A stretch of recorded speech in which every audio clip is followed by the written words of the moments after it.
Karl Franz is a Nazi war criminal, one of the leaders of medical experiments performed on prisoners in the Ravensbrück and Auschwitz concentration camps.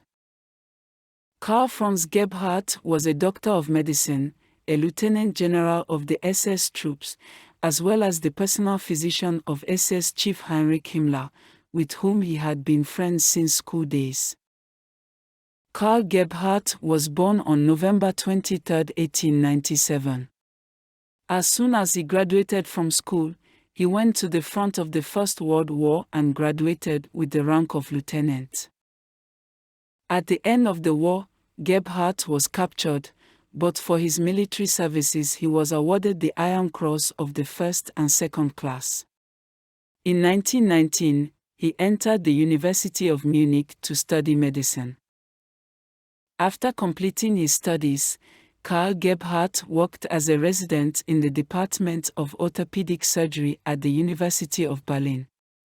On May 1, 1933, Gebhardt became a member of the NSDAP and in 1934 joined the SS, where his longtime friend Heinrich Himmler led. In 1938, Himmler, who had absolute confidence in Gebhardt, appointed him his personal physician, and since then has always provided him with patronage in any endeavors. In the course of experiments conducted in the camps of Ravensbrück and Auschwitz under the leadership of Gebhardt, the effect of streptocide on infections was studied.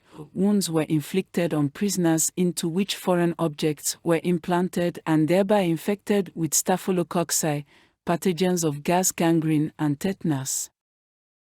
Another series of experiments, which particularly interested Gebhardt, was to study the possibilities of bone transplantation, restoration of bones, muscles and nerves. To do this, healthy women were subjected to amputations, and amputated body parts were tried to be transplanted to other test subjects. Many participants in the experiments died or received incurable injuries. Despite the fact that Karl Gebhardt was one of the main organizers and participants of medical experiments on concentration camp prisoners, he held the post of president of the German branch of the Red Cross in 1945. In 1944, Gebhardt was awarded the Knight's Cross with swords for outstanding services. In 1944, as an experienced specialist in knee joint diseases, he treated Albert Speer, a famous architect and the Imperial Minister of Armaments and Military Industry. Gebhardt almost killed him with his treatment and kept him against his will in his clinic on the orders of Himmler, who feared the growing influence of Albert Speer on Adolf Hitler. Karl Gebhardt was arrested along with Himmler. At the Nuremberg trial of doctors, he was found guilty and sentenced to death. His life ended on June 2, 1948 in the Bavarian Landsberg prison.